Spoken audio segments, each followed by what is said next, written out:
Let's move on to baseball. Nebraska baseball begins this weekend with high hopes, high expectations, I think, too.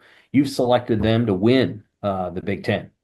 The coaches selected them to finish second in the Big Ten. And I don't, behind Oregon, who I think was slightly more successful last year in the postseason than Nebraska. First, let me just say this. It's shocking to me that the Big Ten coaches think that Oregon will come in and win the league right away, given the travel responsibilities they have. But that probably speaks to them looking at whatever Oregon did in the postseason versus whatever it's going to have to go through during the season. That may also involve some jealousy with Nebraska. I have no idea. But obviously, Nebraska has high hopes. I'm sure they hope that they can host a regional, and I'm sure that they hope that they can make the College World Series. What are reasonable expectations for the Nebraska baseball team this year? I mean, I think a reasonable start would be what they did last year. Contend in the Big Ten, make a Big Ten tournament run. It's going to be a different format this next year in Omaha for people that follow that event. It's no longer top eight. It'll be the top 12. And they'll have kind of a pod format that you come out of to go to the semis and the finals. And then go back to regional. And maybe you get a better matchup than they had in Florida last year, which was kind of able to mash Nebraska and its strike throwers on the mound. So I think that's where you start. Do what you did last year with most of the same guys that you had from last year. Yeah, you lose Brett Sears, your Friday starter. Yes, you lose Josh Karen. But I think the way that they've backfilled that and the way that there's more depth at in the lineup and on the mound, it gives them a lot of outs. And so that's what I've kind of come back to with this team is like you look at MLB prospect lists, you look at top 100 whatevers.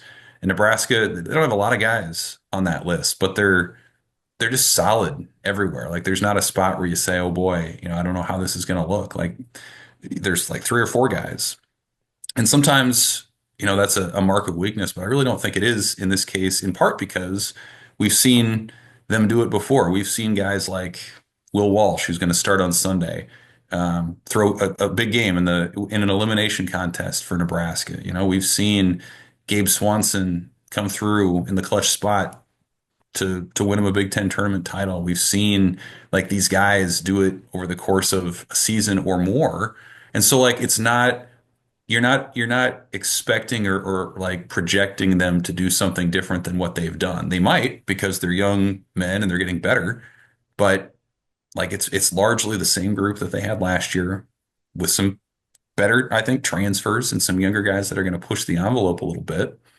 And you mentioned the Oregon travel aspect. I mean, Nebraska goes to the West Coast once, and they get UCLA and USC out of the way in one trip, in one shot. So like I do think, and I'll be curious to follow this same as the year goes on, but like the travel aspect in the Big Ten as it relates to baseball specifically, I think is different than football, where you can get in and out in 24 hours. Different maybe even than like basketball or volleyball, where I mean you're going somewhere, you're there for the weekend, and you're taking commercial flights, and we've seen it at the major league level where teams like the Seattle Mariners that have to travel more than anybody else, like they hadn't been to the postseason in 20 years, so like it's hard in that sport to move around that much. So I think yeah, that's where it starts for Nebraska, and if you can potentially host a regional or be a two seed make a run, why not? Like I think that's where they are right now. What, in your mind, in terms of like the first month of play, would tick you over to, yeah, this team is a CWS contender? What would you have to see from the team over the first month to feel that way? Well, I mean, they're going to have the opportunity based on their opponents to do it. Like if you win a home series against Oregon State, if you beat LSU in Frisco, if you knock off Vanderbilt this weekend and maybe a couple other teams that were regional qualifiers last year, yeah, I mean that's where you start. And then I think it's just all the metrics that go into that. Like they were okay defensively last year, but can they take that next step? Like the 21 team that was really good was outstanding defensively. They made all the routine plays and then they took away some runs as well. That's something I think that Nebraska hasn't really found since that year that they did that. So I'm watching that. And then you just, I mean, I think we've seen like you need to have a couple dudes on the mound. Can Mason McConaughey be the Friday version of what he was last year when he ascended to that Saturday role? Can Ty Horn do what he did in the summer and the fall, which is dominate hitters with 4 or 5 pitches and mid 90s heat? He just hasn't done that as a Husker yet. So I think he can. He's shown that he can do it against some good competition. But like if they have a 1-2 punch in the rotation that says, hey, these guys can hang with top SEC teams and teams that make Omaha routinely, then that to me is where you start. I think the offensive side of it will be fascinating. I think mostly the lineup's going to be similar to what it was last year, but can you get a guy like Kale Frost who comes in to hit 20 plus home runs the way he did last year? I mean, if he does that, I think that unlocks something different for that offense. Can Gabe Swanson do for a full season what he did in the month of May and early June last year?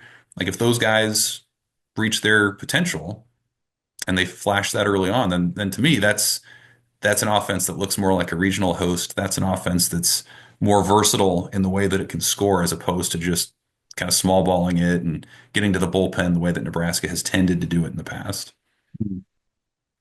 When I look at, so you had mentioned the games that you just mentioned, Oregon State, obviously a little further than a month out, but it is in the end of March. The first month, UC Irvine, Vanderbilt, San Diego State, Grand Canyon, 3 at Louisiana, Sam Houston, LSU, Kansas State, Washington for 3, Wichita for 2, at UCLA, at Pepperdine, at USC, then that Oregon State game.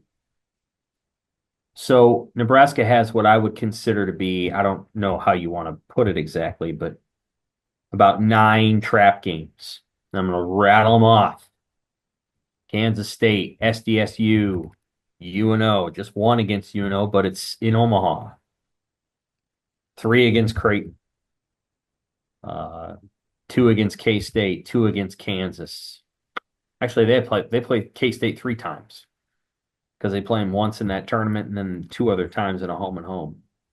So they play 3 against K-State, 3 against Creighton, 2 against Kansas, 1 against SDSU, and 1 against UNO, and 2 against Wichita. I don't know what that adds up to. Who cares?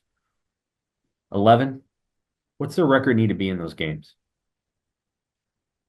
For you to be like, all right, yeah, you know what? These guys are, because we know what's happened the last couple of years.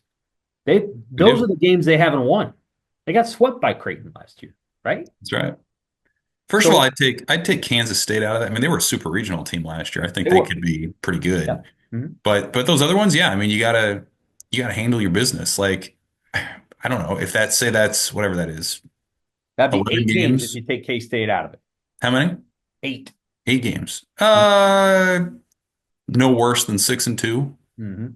I Now it think. used to be like 15, right? It used to Yeah. be, well, there was the Mike Anderson Invitational where they played Northern Colorado, and Right. North Dakota was on it, and they played UNO 3 times, and they've moved a lot of those games out. So now they're just Smartly. down to 8 of those, and they've replaced it with Oregon State, with Pepperdine, with other teams. Hmm. So they've done a good job of acting like a team that has more aspirations than just that, and no one will ever match John Sanders in his ability to play York and Peru and UNO and UNK and Wayne State, but they've moved past that. Like they're not trying to be that program. And Right. it felt like at times Darren was trying, like Darren Erstad would have about 15 of those games. Hmm. Well, I mean, it's a smart way to schedule it. You're trying to game the RPI system, and I mean, they go to Louisiana the second weekend. They play Grand Canyon this coming Monday. Like those are quote unquote mid-major teams that just win every year. They're always in contention for their conference. They're usually in the conversation for a regional. And like if you can go on the road and win 3 out of 4 of those, like that's gold. That's RPI gold all season for what you want to do. If you beat Kansas or Kansas State on a Tuesday, like that's going to help your situation. And so like even it was a similar schedule last year. And so even when Nebraska goes 0 for, excuse me, 0 for against Creighton, I would contend that that really didn't hurt their RPI situation all that much. I mean, Creighton was still a top, I think, 50 RPI school at that time. The one that killed was the one that you covered, the South Dakota State game Yeah. at home. Like that's the thing that just is a rock to what you're trying to do. So they don't have a lot of those. They've lost to Omaha in the past. That's killed their chances at whatever they were trying to do at that time. So I think they've flipped it to say we're going to play a more challenging schedule in the midweek, especially. And it's no longer sort of a no-win situation. I mean, those teams that they would play, Sam, were so bad that even if they won, their RPIs would take a hit. And Right. so you might as well play a better team to where it's going to benefit you if you win. And if you lose, you know what? It's really not that big of a deal. It's a minor hit that you can wipe out with a good weekend right after that. So I think they've scheduled smartly. I think, sometimes you have like a good team, and you see this in the Big Ten sometimes, where you have a good team, but the schedule doesn't line up. Like Rutgers a couple years ago had a good team, but they weren't able to prove it, and vice versa. Sometimes you have a so-so Big Ten team that gets run over by a good schedule. I think it aligns really well for Nebraska, where they believe they have a good team, and now they have a schedule that is going to prove that. So if you're a committee member in May and you haven't followed Nebraska all season, and you look at their body of work, like they're going to get the benefit of the doubt. So I think they've scheduled smartly in that way. Again, you got to take care of business, but if you do, then I think you're going to be viewed as a high major team like you would maybe in a bigger conference too. What do you love about this pitching staff? And if you had one lingering concern, what would it be? Well, I think the depth's really impressive. Again, you start with McConaughey at the top, but like the bullpen pieces are really interesting. And they have guys that are there that could absolutely start. Drew Christo could start. He wants to be in the bullpen. Jalen Worthley could start. He wants to be in the bullpen. Same with Tucker Timmerman. I think Luke Broderick, who they got out of junior college, has a chance to be their first dominant closer since Spencer Schwellenbach a few years ago, where you just say, yep, it's the ninth inning. Matchups don't matter at this point. Like he's our guy. We're going to close it down. He has some swing and miss to him. So I think that part's impressive. That depth should, in theory, flow over to the midweek where maybe you have a Jackson Brockett throwing on a Tuesday or you have a Caleb Clark throwing on a Wednesday. I think to me, one of the most interesting players that people haven't heard of yet is Carson Yassa, who's a 6'7", 6'8" righty, redshirted last year. He's the hardest thrower on the team, and he got a chance to work with Rob Childress for a year and work on his delivery. He was a guy who in high school walked more guys than he struck out, and by all accounts, his command has come around. So that's someone who's really fascinating to me. My concern, I suppose, would still be what does the back end of that rotation look like? It could be Will Walsh. I think that's possible. He saw an uptick in velocity. He was a two-way guy forever. Now he's a pitcher only. So it could be him. It could be Jackson Brockett. I just wonder if there's enough consistency there to where you can say confidently every Sunday, yeah, this is the person you want to go out to give you a chance to win a series. Because that's so often what it comes down to is that Sunday game to have a winning weekend or a losing weekend. So those guys are seniors. But as we see so often in college baseball, like your opening weekend rotation often is not the same one that you're rolling with once league play comes around. So, Right. so how does that look? That could change. But that to me is kind of where it would be. I think they feel really confident in McConaughey and Horn. But what does that Sunday spot look like as you're trying to win series in the Big Ten? Right. Well, and we should say that Nebraska's story is that. I mean, there's a lot of great teams where their rotation doesn't change that much unless it's an injury.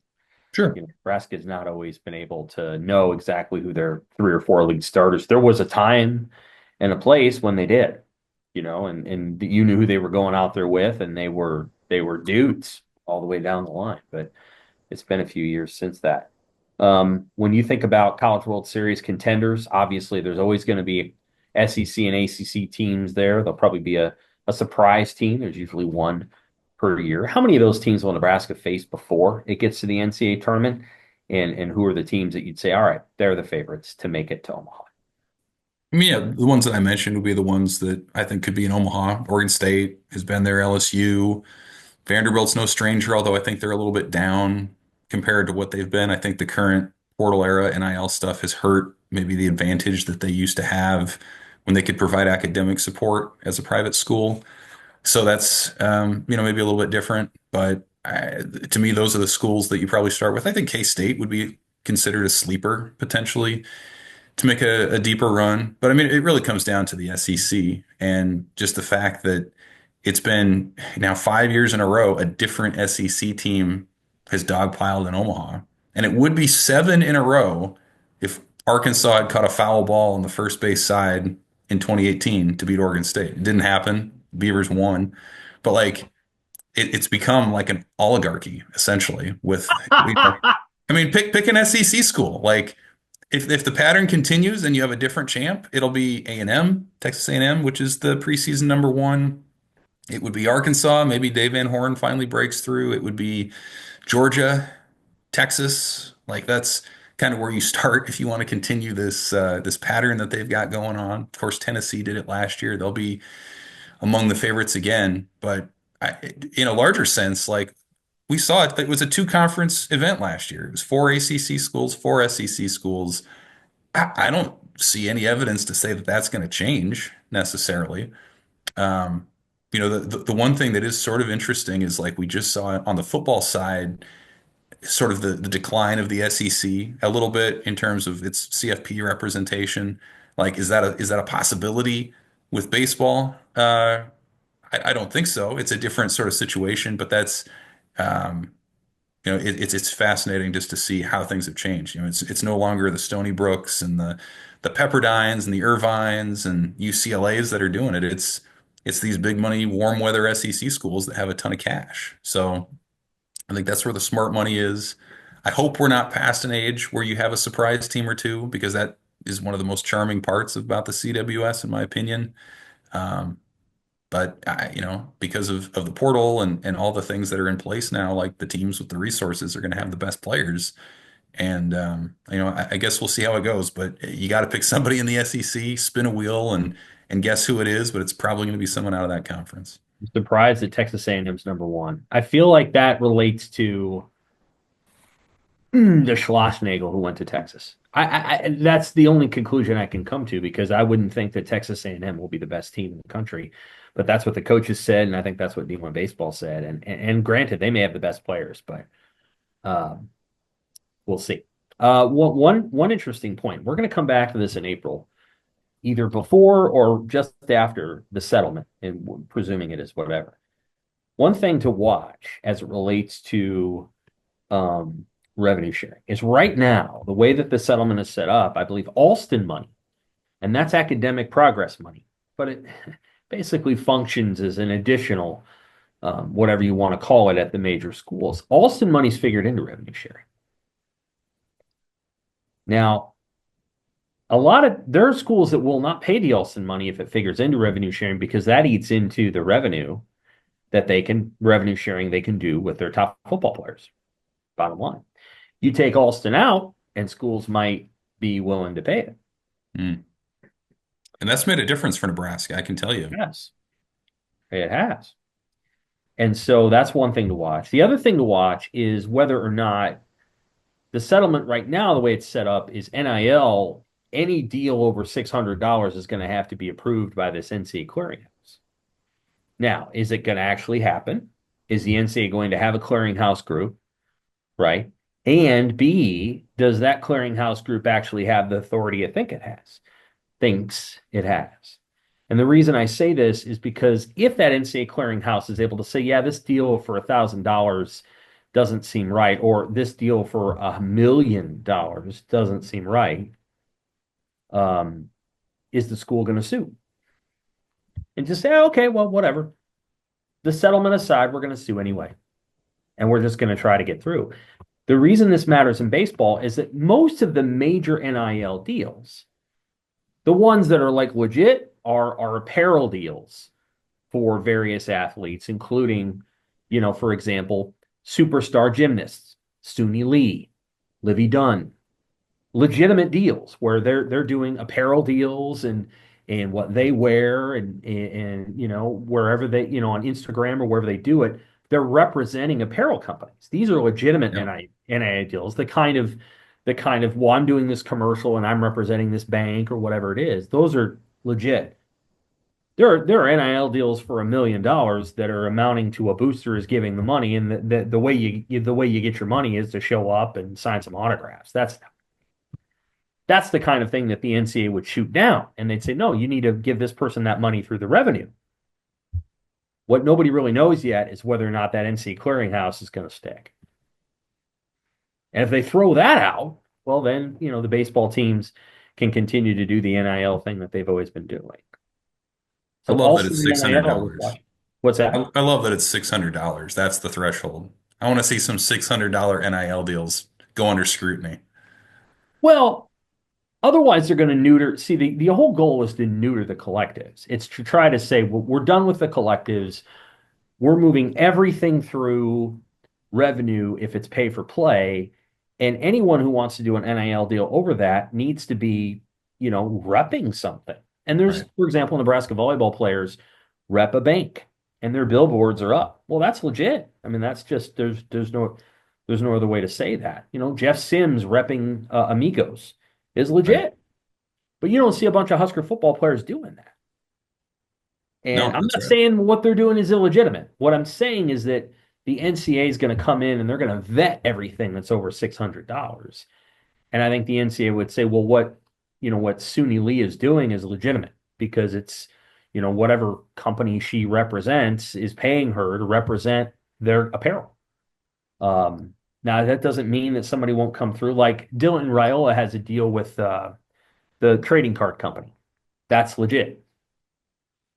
They're paying him to rep, Panini, I think it is. Well, they're paying Yep. him to rep their trading card. That's and they can pay him whatever they want. I'm saying that like if there isn't a company involved, you can't just easily say, well, there's no company involved here, but the NIL deal is $500,000. What are you paying? That kind of thing. Mhm. The question becomes, is that gonna come into play or not? We just don't know yet. No, we don't. We'll The see. settlement will answer that question, and it will affect baseball because what I think has been happening in baseball the last 3 or 4 years is the SEC schools have the boosters to come through and pay Paul Skeens whatever they were paying him. I really don't know. And Tennessee's got some boosters, that kind of thing. Mhm. I mean, the staff that LSU had 2 years ago when they won the national championship was just comical. It was, Wake yeah. Forest built it through having the lab and doing this, and Wake Forest had this great team that they had spent years building, and LSU was able to just go out and get dudes. I will take this dude from Air Force and this dude from Tennessee and this dude from here. Mhm. We will field a team and they will win. Like it was different. And I just don't know if the way that the settlement's set up, college baseball teams will be able to do that with boosters. I agree. I, you Again, know, I think Nebraska feels like right now it's in a good place in that regard as well. They retained a lot of guys that could have gone elsewhere. And the more I dove into it, like the level of movement in college baseball is really high too. You just don't read about it as much as you do on the football side because the money's not as big as what it is. But like the fact that Nebraska was able to bring back a lot of these guys, talk about their how veteran they are, like that speaks as much about their infrastructure in that regard as it does the culture and some of the things that maybe people would associate with it too. So the Alston piece has made a difference for them. And now the next decision that they'll have to make, and a lot of schools are going to have to make, is how much do you fund? You can fund up to 34 scholarships now, starting next year. At least that's how it's going to look. Arizona State came out recently and said they're going to do it. They're going to fund to the max. The SEC kind of had said, "Yeah, we're going to start out with maybe 23 to 25, see where it goes." So Nebraska's going to have a choice, and a lot of these schools, sort of like in football, like how all in are you on a given sport? A lot of this is going to start to manifest once that settlement's finalized. I don't know that the Big Ten will have rules around that. I think they'll let teams decide. I do too. I do too. But like if you're Northwestern, I don't know how much more over 11.7 you're going to go. You talk about stratification, like I think it's just going to continue to put distance between the haves and the have-nots. It sure is. But we'll see. Yeah, Northwestern baseball is going to have to figure all that out. Okay, that is our Pick Six podcast for this week. We'll be back at some point in February. Maybe it's next week. Maybe it's the week after. But follow Evan's work. He's going to be covering every game of the first couple of weekends for Nebraska baseball. He's had incredible preview stuff for the whole team. You can find that at omaha.com. Please get there and read that content before first pitch tomorrow night. There's a ton of it. There's a Rob Childress story. There's a position by position breakdown. There is the Big Ten conference rankings, and I trust Evan's rankings more than I trust the coach's rankings, because Evan doesn't have any feelings about it, so I trust his rankings more than anyone else. He's the one that's been really honest about Nebraska over the recent years. So if he's picking Nebraska to win the Big Ten, then they have a real chance of winning the Big Ten. There's no joke. So for Evan, I'm saying thanks for listening. Take care.